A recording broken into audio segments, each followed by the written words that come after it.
fondations et les piliers ont été mis en place. Dis même les murs. Ce n'est pas encore hors d'eau, hors d'air. Hein.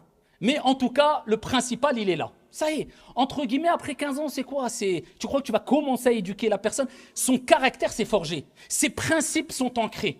Donc, c'est qui l'a éduqué? C'est son père, sa mère. Et dans quel environnement? Avec ses frères et ses sœurs et ses oncles. Donc, et ses tantes, etc. Donc, c'est pour ça que c'est important de voir dans quel environnement a grandi l'homme, dans quel environnement a grandi la femme. Et pour cela, on regarde le comportement des parents. La religiosité, la piété, le comportement, les bonnes manières des parents, des frères, des sœurs. Et c'est important de prendre en considération la famille aussi. Alors, il y a des cas d'exception. Attention.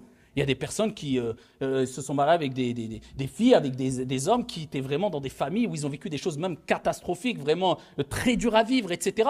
Et voilà, Allah, il sort le vivant du mort et le mort du vivant. Il fait ce qu'il veut, subhanahu wa ta'ala. Je parle des règles générales. Donc ça, c'est très important.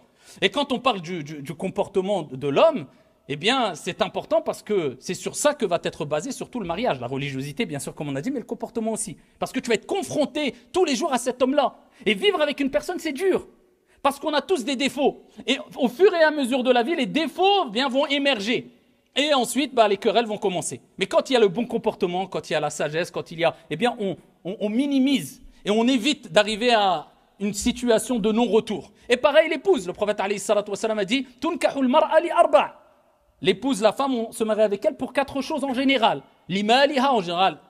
C'est ce qu'il disait, hein, surtout même à l'époque comme à notre époque. Donc les gens prenaient quoi comme critère? Soit son argent, soit sa beauté, soit sa lignée, de quelle famille elle vient, etc. Surtout à l'époque des tribus, il y a des années, c'était les gens qui disaient oui, c'est telle fille de telle tribu, etc. D'ailleurs, même aujourd'hui, hein, encore dans des endroits, on prend ça en considération.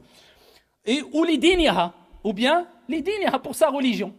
En général, c'est pour cela. Mais quel est le critère qui doit primer? Ça ne veut pas dire que tu n'as pas le droit de te marier en prenant en considération la beauté ou la lignée. Mais qu'est-ce qui doit primer? Que tu le veuilles ou non, fatigue-toi ou pas, comprends-le ou pas, tu le comprendras un jour ou un autre. Choisis celle qui a la religion.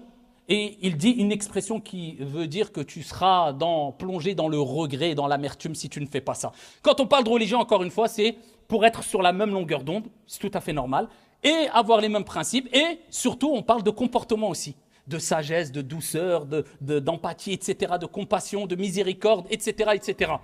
Et on ne cherche pas, comme certains, à avoir une femme qui approche de la piété, bien qu'on a des millénaires, de Fatima radiallahu anha wa ardaha, alors que lui, il n'est pas des millions d'années de Ali et des compagnons. Il est... Souvent, on cherche, non, surtout c'est devenu une mode, un signe de virilité chez certains qui aiment utiliser toujours le religieux, même dans l'égarement. Vous savez, maintenant c'est devenu la mode. Même quand ils vendent de la drogue, ils disent « Wallah, c'est de la bonne cam ». Wallah, c'est de la bonne cam. Donc vous savez, après on se dit pourquoi des gens, ils assimilent, ils mélangent tout, ils font des amalgames, islam, arabe, ceci, subhanallah, tu sors le nom de Dieu, même quand tu fais des choses illicites, et certains ils sont à l'ouest, hein. Mais tu dis, ah non, moi mon frère, je veux une sœur, masha'Allah, qui muhajjaba, mstoura, ceci, cela. Et lui, quand il fait ce sujoud à la mosquée, tu vois, sarwal, habat, et la haya, la walou, hadith, wa la haraj. Ah, sarwal, ya sahbi. Même quand c'est l'été, lève ton pantalon et tu parles de pudeur, occupe-toi de toi déjà. On veut des gens, mais nous, il n'y a pas de problème, c'est pas grave. Tu as oublié que tu étais concerné par les recommandations, par le comportement, par la bonne moralité aussi. Tu veux, soit on n'a rien sans rien. Et tu auras que ce que tu mérites de toute manière. Al-khabithatu lil-khabithina wal-khabithuna lil-khabithat wat-tayyibatu lit-tayyibina wat-tayyibuna lit-tayyibat. Comme Allah dit dans le Coran, plusieurs explications. Certains parlent de paroles, d'autres disent que c'est les bons avec les bonnes, les mauvais avec les mauvaises. Ala kulli hal. En tout cas, il faut prendre en considération cela.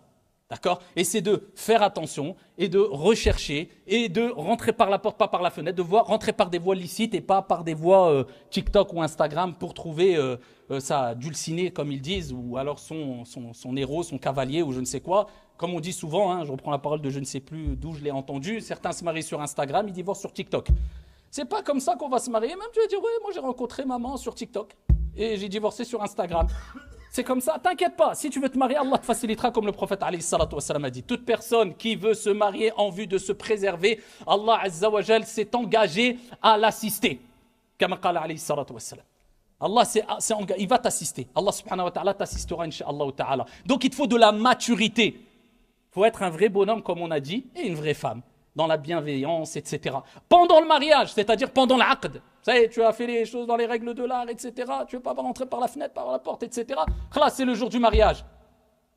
Bah, gâche pas tout.